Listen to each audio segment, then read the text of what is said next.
Hi hello welcome to Neelamma vlogs. ఇదైతే మేము early morning 4కి మైసూర్కి స్టార్ట్ అయ్యాము. మైసూర్కి వెళ్ళగానే ఫస్ట్ చాముండేశ్వరి టెంపుల్కి వెళ్ళాము. అక్కడ చాలా క్రౌడ్ ఉంది.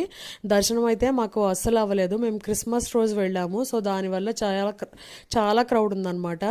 తర్వాత అక్కడ నుంచి మేము మైసూర్ ప్యాలెస్కి వచ్చాము. యాక్చువల్గా మేము 3 ప్లేసెస్కి విజిట్ చేద్దామని చెప్పి వెళ్ళాము మైసూరు. కానీ వెళ్ళిన ప్రతి చోట క్రౌడ్ ఎక్కువ ఉండడం వల్ల 3 ప్లేసులు కవర్ చేయడానికి అయితే అవ్వలేదు.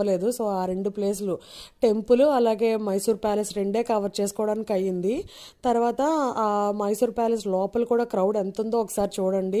అసలు చూడడానికి కూడా వీలు లేదు. యాక్చువల్గా మేము ఫస్ట్ వెళ్ళాము, అంటే 1 ఇయర్ బ్యాక్ వెళ్ళాము. అప్పుడైతే ఇంత క్రౌడ్ ఏమీ లేదు. మేబీ ఇది మేము సెలవుల టైంలో వెళ్ళడం వల్ల అనుకుంటా ఇంత క్రౌడ్ ఉంది. తర్వాత ఇంకా మైసూర్ ప్యాలెస్ దగ్గరే అక్కడే టైం స్పెండ్ చేసి తర్వాత లాస్ట్లో లైట్ షో ఉంటుంది కదా, అదంతా చూసుకొని మళ్ళీ మేము బెంగళూరుకి రిటర్న్ అయిపోయాము.